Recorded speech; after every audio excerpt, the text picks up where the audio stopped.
ini saya akan merangkum sebuah film horor berjudul Lasif tahun 2014. Penasaran dengan ceritanya? Langsung saja.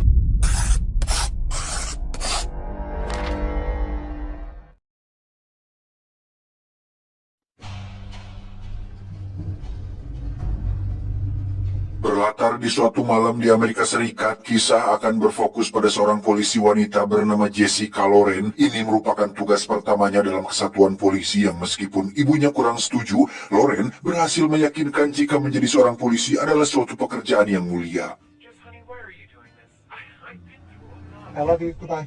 Goodbye. Berlokasi di sebuah gedung apartemen kepolisian, di sana Loren bertemu dengan seorang sersan polisi bernama Bapak Cohen. Beliau mengatakan jika ini adalah malam terakhir gedung departemen beroperasi dan Loren adalah polisi shift terakhir yang akan menjaga gedung apartemen ini. You were the lucky rookie to work the very last shift in this. Beliau juga mengatakan jika semua saluran telepon 911 sudah dipindahkan ke kantor yang baru, sehingga Loren tidak akan menerima panggilan darurat dari siapapun, sehingga pekerjaannya akan jauh lebih mudah karena hanya bertugas untuk berjaga tanpa melakukan apa-apa. There's the kitchen, the weight room down the hall with your address and my number on the wall. There's an emergency. Pak Cohen juga menunjukkan ruangan barang bukti yang di situ terdapat beberapa barang bukti dari setiap kasus yang harusnya sudah dimusnahkan kemarin tetapi tidak jadi dan jadinya akan dijemput malam ini oleh tim dari Departemen Pembersih yang katanya akan datang antara pukul 10 sampai 4 dini hari. Sehingga Loren diharapkan tidak tidur saat orang pembersih tiba di sini. Any questions? No, sir. Tepat pada pukul 8 malam, Loren mulai berjaga sendirian sambil duduk mengantuk dengan buku yang sempat terjatuh. Di tengah keheningan itulah dia mendengar kedip lampu yang mengalami gangguan disusul dengan panggilan 911 yang ternyata masih tersambung ke telepon di kantor ini. Telepon tersebut berasal dari seorang wanita yang meminta tolong sambil menangis, di mana saat Loren bertanya siapa nama dan di mana alamatnya, telepon tersebut langsung terputus tanpa Loren mendapatkan informasi sedikit pun. Ma'am? Loren pun lantas menghubungi kantor pusat untuk melaporkan kejadian barusan di mana si bapak operator sempat dibuat heran dengan panggilan 911 yang seharusnya sudah dialihkan ke kantor yang baru, namun beliau tetap mencatat nomor telepon barusan sehingga apabila ada kabar terbaru, Loren akan segera diberitai. Alright. Alright, thank you.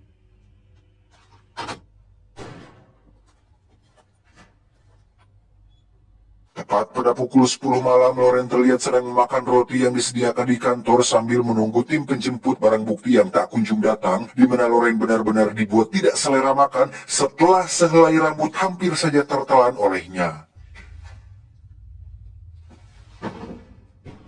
Loren pun memutuskan untuk keluar gedung memeriksa apakah orang dari Departemen Pembersih sudah datang atau belum, tetapi dirinya justru mendapat sebuah kejutan membagongkan ketika seorang gelandangan sudah berdiri tepat di dalam kantor dan kencing sembarangan yang hal itu sangat menjijikkan sekali. Hello?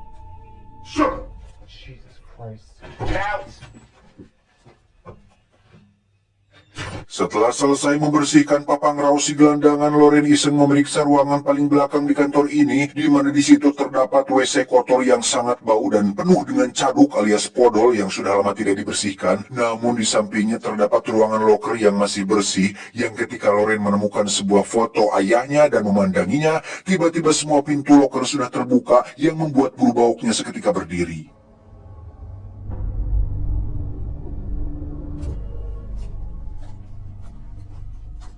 Tak lama telepon pun berdering yang ternyata berasal dari gadis yang tadi menelepon. Gadis itu mengaku bernama Monica dan sedang membutuhkan pertolongan, di mana teleponnya lagi-lagi terputus tanpa Loren bisa mendapatkan informasi yang lebih. Monica.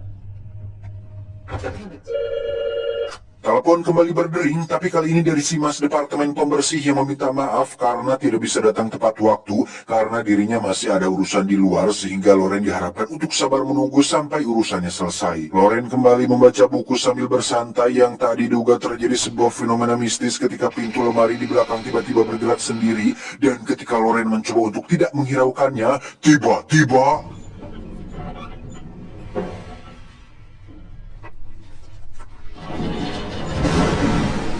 Saat itulah Loren mendengar suara dari ruangan lain yang ketika diperiksa terdapat beberapa barang yang sudah dalam kondisi berantakan, disusul dengan bunyi alarm disertai mati lampu pertanda ada penyusup masuk ke dalam kantor polisi yang ketika diperiksa ternyata itu adalah si gelandangan yang berhasil masuk melalui jalan belakang. Sir, you can't be in here. This is a police station.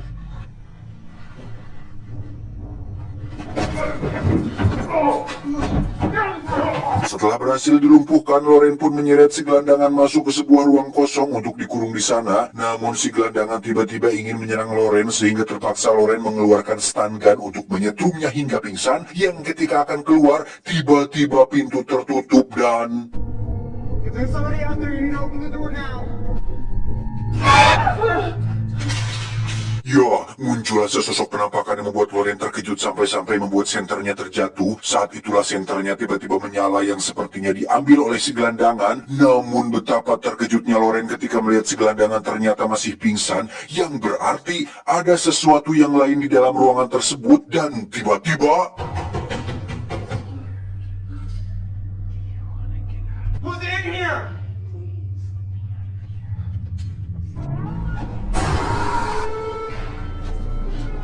Tak tahan dengan teror ini, Loren pun menghubungi Sersan Cohen untuk berhenti dari tugasnya, yang setelah dipikir lagi, Loren pun membatalkan rencananya tersebut karena tidak ingin dianggap lemah dan mudah menyerah dalam menjalankan tugasnya. Loren pun mengunci setiap pintu masuk untuk mencegah ada orang lain yang masuk tanpa izin seperti si gelandangan, dan justru dia bertemu dengan seorang wanita pengencirit yang kebetulan sedang sebats tepat di belakang gedung kantor ini. Look, do you mind if I finish my cigarette?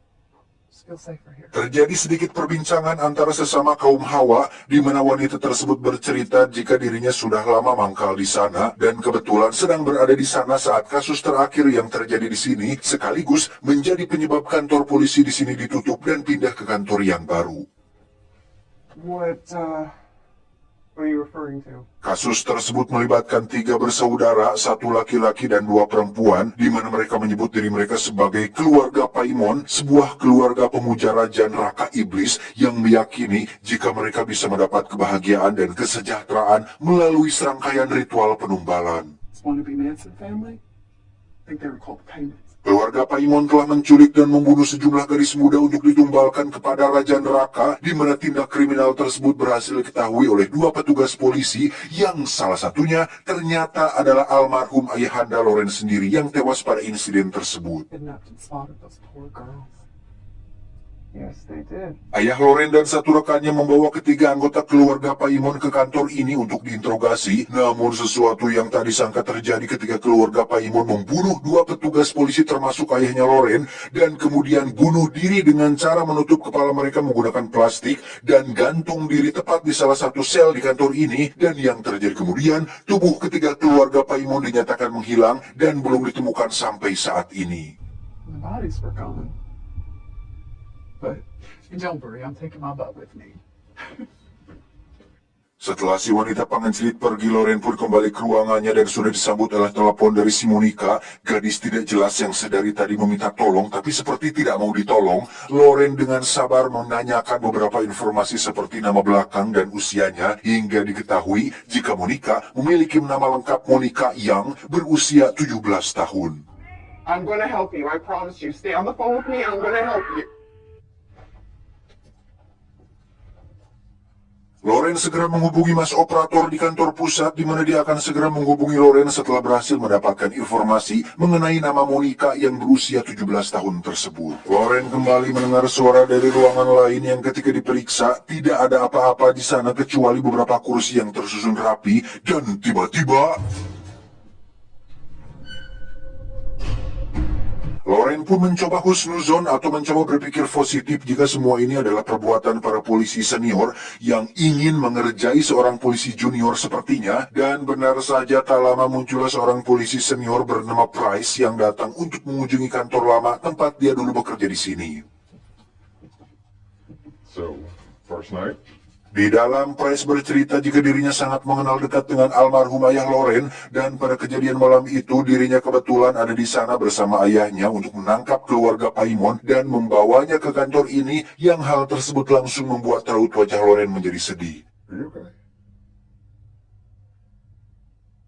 Namun Loren tiba-tiba teringat dengan ceritaan si wanita pengencerit yang mengatakan jika hanya ada 2 petugas polisi yang menangani kasus tersebut, yakni ayahnya Loren dan satu rekannya, sehingga cerita si Officer Price ini cukup kontradiktif karena jika hanya ada 2 petugas malam itu, berarti Officer Price ini adalah satu rekan ayahnya yang tewas pada kejadian malam itu. Dan ternyata... I'll see you around. Officer Price? Saat itulah Loren mendengar suara teriakan dari segelandangan yang meminta untuk dikeluarkan dan...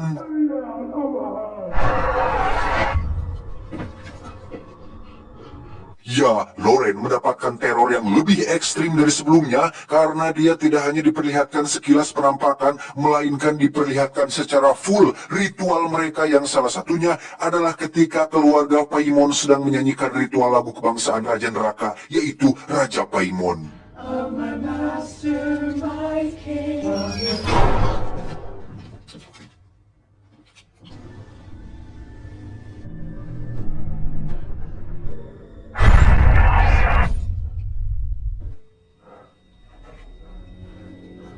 Sudah benar-benar tak kuat dengan teror ini, Loren pun menghubungi Sersan Cohen untuk mencari penggantinya malam ini, di mana beliau justru mengatakan jika Loren terlalu lebay dan berlebihan, yang apabila dirinya tidak bisa menjalankan tugas pertamanya malam ini, besok dia akan membuat surat pernyataan jika Loren tidak kompeten dalam pekerjaannya, yang berarti dirinya akan langsung dicopot dari kesatuan polisi di sana.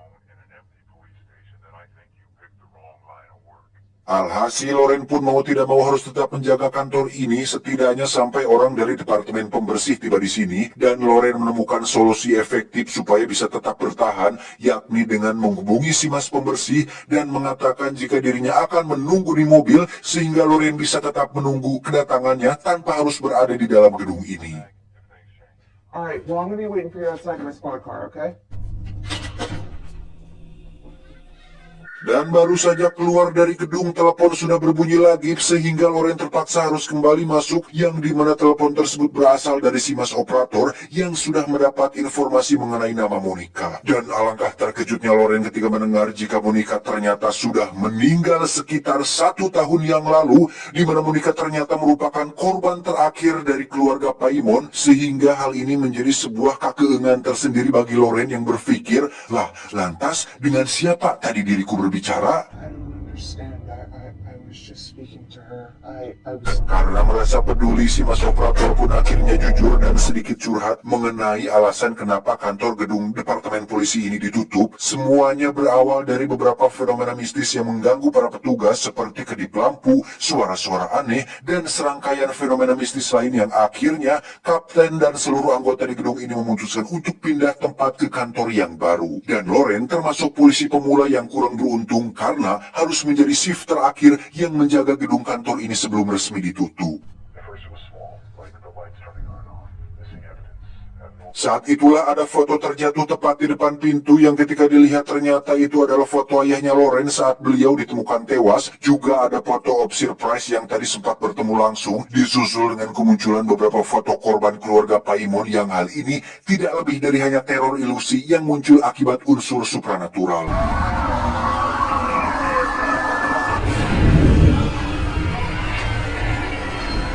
Saat siuman, Loren langsung melihat seorang wanita yang masuk ke dalam kantornya, di mana wanita tersebut pun memukul Loren hingga berdarah, menyeretnya, dan kemudian membawanya ke dalam sebuah ruangan untuk melakukan podcast. Ternyata wanita ini adalah salah satu pengikut keluarga Paimon, di mana dia ternyata cemburu atau iri dengan terpilihnya Loren sebagai orang yang akan menjadi tubuh baru Raja Neraka, hingga akhirnya terkuaklah jika penugasan Loren di kantor ini bukanlah sebuah kebetulan, melainkan sudah direncanakan sejak awal untuk menjadi penerus dan dijadikan tubuh baru Raja Neraka Paimon yang mereka puja. Dan tiba-tiba...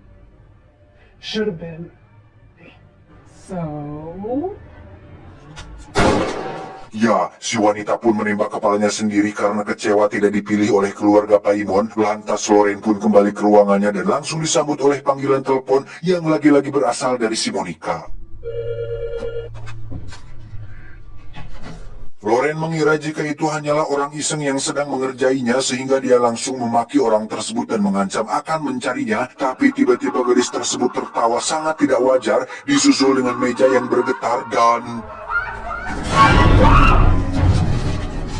Tak tahan dengan semua ini, Loren pun segera lari ke pintu depan dan mencoba untuk keluar, tetapi pintunya tiba-tiba terkunci rapat. Bahkan setelah ditembak beberapa kali pun, kaca pintunya tetap utuh, sehingga Loren tidak punya pilihan lain selain menghadapi ketakutannya sendiri. Saat itulah Loren melihat si gelandangan sudah berdiri tepat di lorong kantor, lantas Loren pun menjatuhkannya untuk dimasukkan kembali ke dalam sel, tapi tiba-tiba lampu seketika mati, si gelandangan yang tadi terkapar pun kini sudah menghilang, dan alangkah terkejutnya Loren saat menemukan si gelandangan ternyata sudah tewas tergantung di dalam selnya, berikut dengan tulisan dari darah yang tertera di dinding yang sepertinya ini adalah perbuatan para pengikut keluarga Paimon yang sudah berhasil masuk ke dalam kantor ini. Dan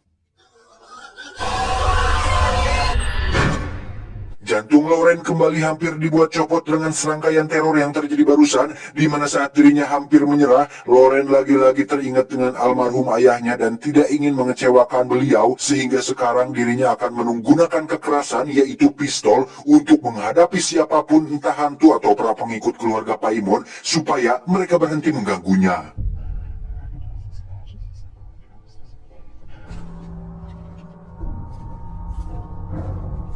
Saat itulah Loren mendengar suara langkah kaki yang masuk dari pintu depan, di mana saat didatangi ternyata itu adalah sekelompok pria yang nampaknya para pengikut keluarga Paimon. Dengan pistol di tangan, Loren pun terlibat baku tembak yang berkat latihannya selama ini, Loren berhasil membunuh mereka semua.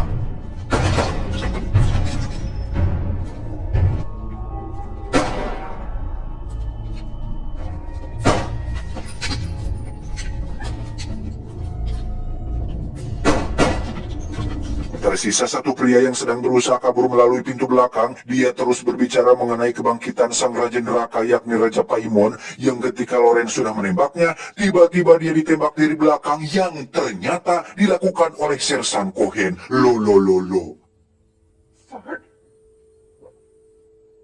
Di detik-detik sakaratul maut, Loren pun diperlihatkan kenyataan yang sesungguhnya, bahwa orang-orang yang sedari tadi dia bunuh ternyata adalah tim pembersih yang datang sesuai jadwal, yang karena penglihatannya sudah dimanipulasi, Loren tidak mampu melihat realita yang sesungguhnya dan menganggap jika mereka semua adalah para pengikut keluarga Paimon.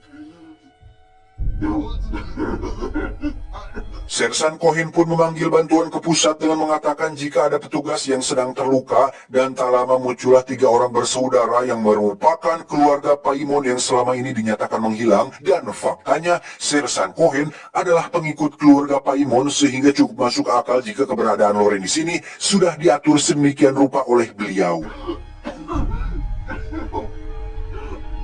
Dan bagaimana nasib Loren selanjutnya? Ya, kemungkinan besar Loren akan dibawa untuk menjalani ritual tertentu, di mana tubuhnya akan dijadikan perantara untuk membangkitkan Raja Neraka, sehingga bisa menapakkan kakinya di muka bumi ini, yang sepertinya cerita ini sama dengan film Hereditary, atau mungkin ada kaitannya dengan film karya Ari Aster tersebut, entahlah, tapi mereka semua sama-sama memuja Raja Neraka, yaitu Raja Paimon.